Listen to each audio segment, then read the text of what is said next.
कुछ भी नहीं मिला और उसे हर वक्त वहां पर किसी की मौजूदगी महसूस हो रही थी। संजय उस लड़की को ढूंढता हुआ अब जीपी ब्लॉक के अगले हिस्से में घुस गया। दूसरी बिल्डिंग के पास जाते जाते उसे ऐसी बदबू आने लगी जैसे कोई जानवर वहां कई सालों से मरा पड़ा हो। फिर भी वो उस लड़की के बारे में सोचते हुए घर के उस हिस्से में घुसा पर वहां उसे कोई भी नहीं दिखा।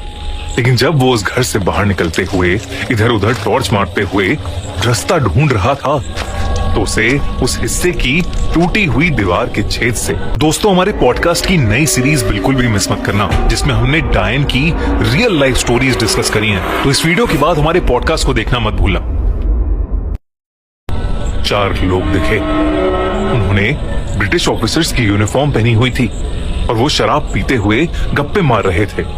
उन्हें देखते ही उसने चिल्लाकर उन्हें वहां से जाने को कहा पर उन चारों ने उसकी बात को जैसे बिल्कुल अनसुना सा कर दिया।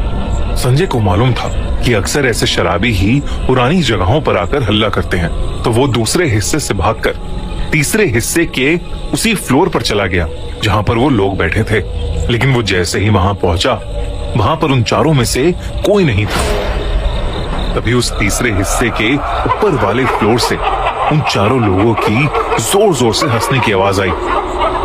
संजय भागकर उस बिल्डिंग के सबसे ऊपर वाले फ्लोर पर गया जहां उसे वहीं 4 लड़के हंसते हुए मिले।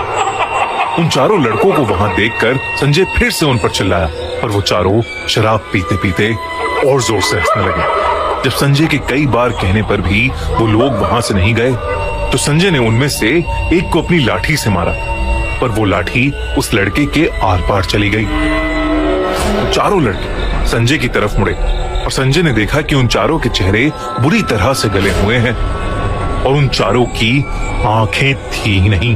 घबराया हुआ संजय वहां से भागा और वो लड़के बहुत ही डरावने तरीके से हंसने लगे।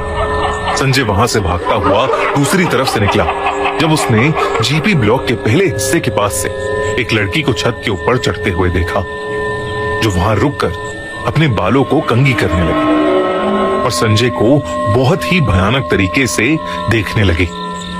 उसकी आंखों में वही लाल चमक थी जो कुछ समय पहले संजय ने अंधेरे में देखी थी। संजय को वो सब देखकर कुछ समझ नहीं आया और वो अपनी जान बचाने के लिए वहां से और तेजी से अपने क्वार्टर की तरफ भागा। लेकिन वो भागते भागते अचानक रुक गया क्योंकि उसके ठीक सामने एक और औरत खड़ी थी जिसने लाल साड़ी पहनी हुई थी। संजय को लगा कि ये वही लड़की है जिसे संजय की मां ने देखा था। लेकिन जब उसने